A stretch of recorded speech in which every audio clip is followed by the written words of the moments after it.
sou procurador da República em Belo Horizonte já há 12 anos, amo Minas Gerais, amo Belo Horizonte e estou aqui, uma honra para mim, estou em Brasília, vim hoje gravar algumas aulas sobre esse tema.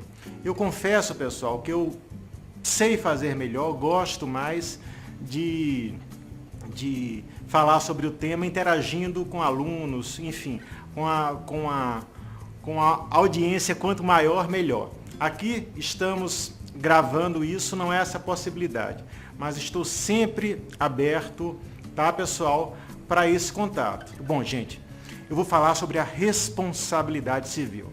Vamos começar lá de trás, tá? Depois a gente vai aprofundando, se for o caso. Pois bem, a responsabilidade civil, pessoal, na sua índole clássica, ela está lá prevista no artigo 186, 186 do Código Civil, que diz o seguinte: quem ou aquele que, por ação ou omissão voluntária, negligência ou imprudência, violar direito ou causar prejuízo a outrem, ainda que moral, comete ato ilícito. E o mesmo código, mais adiante, diz, Diego, que quem praticar um ato ilícito deverá indenizar os danos causados. É o que diz também o Código Civil no artigo 927. Pois bem, meus amigos, temos aí, portanto, segundo os pressupostos, caracteres clássicos da responsabilidade civil subjetiva, 4 elementos. Uma ação ou omissão. Essa ação ou omissão deve causar um dano. Deve haver um nexo causal entre o dano e a ação ou omissão. E por fim, meus amigos, nos casos de responsabilidade civil subjetiva, deve haver a prova do dolo ou da culpa. Esses são os pressupostos. E vocês sabem, né? A culpa, quando eu falo em responsabilidade civil subjetiva, no direito privado, eu tanto estou me referindo àqueles casos de responsabilidade civil originadas da culpa stricto sensu, negligência, imperícia e imprudência, como também estou fazendo referência àqueles casos causados por dolo. Em ambos os casos, já com base nisso, cabe uma pergunta. Pessoal, tem diferença na indenização, no quantum? Tem diferença entre causar um dano com dolo e causar um dano com culpa?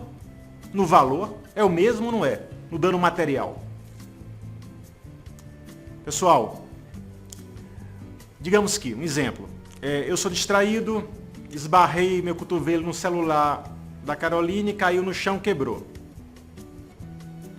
Causei um dano por negligência minha. Atabalhoado que sou. Digamos que, em outro caso, a namorada de Diego, com ciúme dele, joga o celular dele pela janela. Pessoal, nos dois casos, o dano foi o mesmo, o celular quebrado. No primeiro caso, não foi voluntário. No segundo, foi. Pois bem, a regra geral no Brasil, consagrada no Código Civil, no artigo 944, diz: a indenização se mede pelo dano.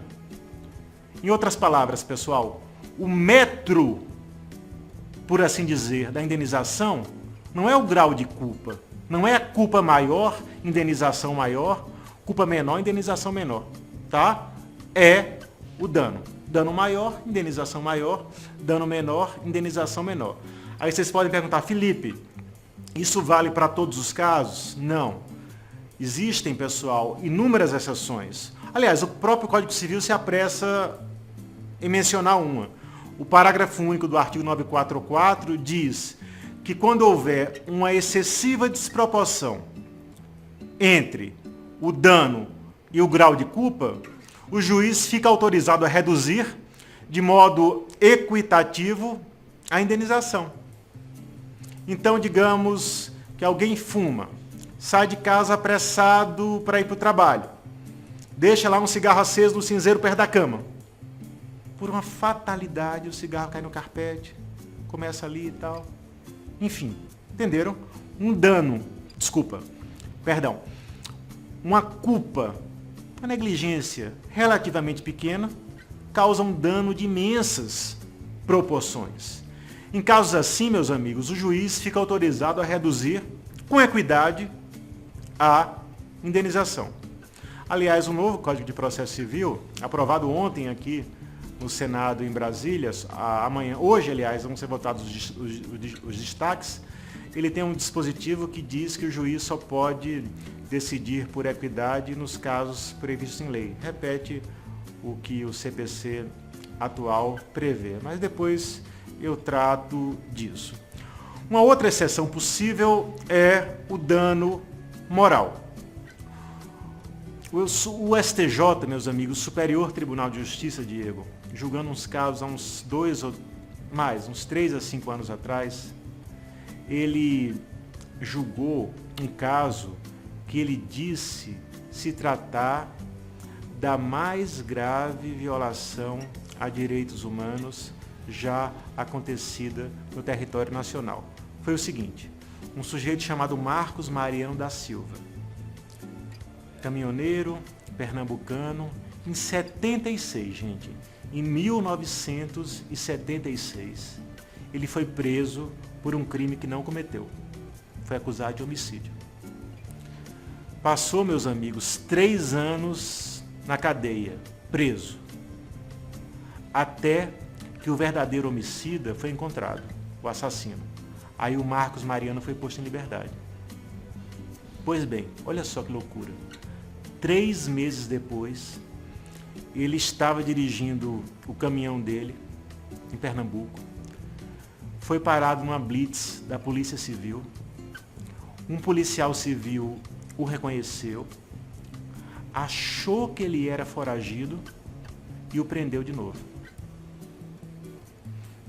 Um juiz pouco responsável, que não analisou o caso como deveria, e o Ministério Público também falhou, que não analisou o caso como deveria, o juiz mandou de volta para a cadeia. Resultado, pasmem, ele passou mais 17 anos preso por engano.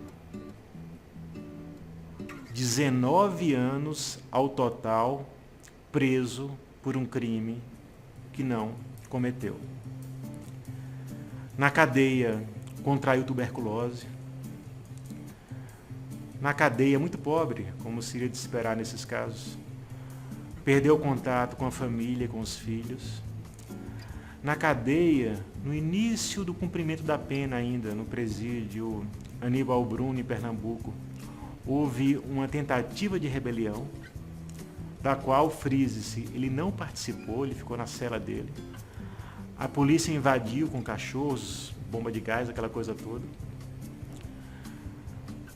Jogaram uma bomba, uma granada na cela dele. A bomba explodiu, obviamente, e os estilhaços atingiram os olhos dele. Resultado, ele ficou cego dos 2 olhos. Então, tem preço, tem volta. Quase 20 anos preso por engano por um crime que não cometeu, tuberculoso, cego. Julgando esse caso, o STJ, como eu disse há pouco, disse que era a maior violação já havida no Brasil aos direitos humanos, aos direitos fundamentais. Lembrando que, segundo a doutrina, direitos fundamentais são os direitos humanos consagrados na Constituição.